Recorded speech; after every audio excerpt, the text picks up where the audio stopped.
নমস্কার বন্ধুরা, আজ আমি গিয়েছিলাম পরেশনাথ মন্দিরে। শিয়ালদা স্টেশন থেকে বাসে করে মানিকতলার ফরেস্ট অফিস সাহিত্য পরিষদে নামলাম। সেখান থেকে গৌরীবাড়ির দিকে গেলেই পথে পড়বে বদ্রীদাস মন্দির স্ট্রিট।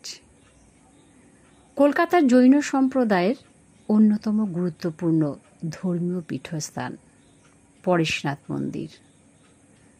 আজ এই মন্দির সম্পর্কে কয়েকটা তথ্য জেনে নিই আমরা। 1867 খ্রিস্টাব্দে রায় বদ্রীদাস বাহাদুর নামক এক প্রভাবশালী জৈন ব্যক্তি এই মন্দিরটি স্থাপনা করেন। ভগবান পরেশনাথের উৎসর্গে স্থাপিত এই মন্দিরটি জৈনরা পুজো করেন।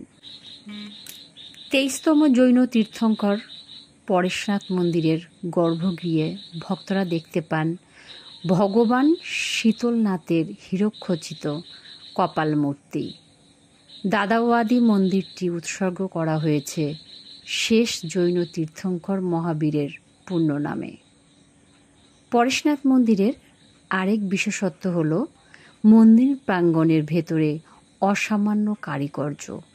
মন্দিরের গায়ে রয়েছে সূক্ষ্ম কারুকার্যের নিদর্শন, রয়েছে আয়নাখচিত স্তম্ভ এবং রঙিন ঘষা কাচ দিয়ে সাজানো জানালা। মন্দির চত্বরের ভেতরে এবং বাইরে সমস্ত অঞ্চলটি জুড়েই রয়েছে অনেকগুলি ফুলের বাগান, আর রয়েছে পুরনো ফোয়ারা। পরেশনাথ মন্দিরের ভেতরের পুকুরটিও কিন্তু বেশ বিখ্যাত। তার জলে রয়েছে নানা রকমের নানান মাছ।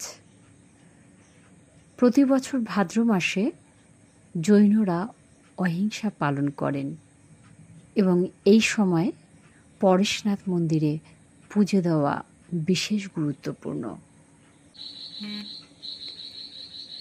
এই মন্দিরের ঠিকানা হলো বদ্রীদাস মন্দির স্ট্রিট, মানিকতলা, খান্না, কলকাতা 6।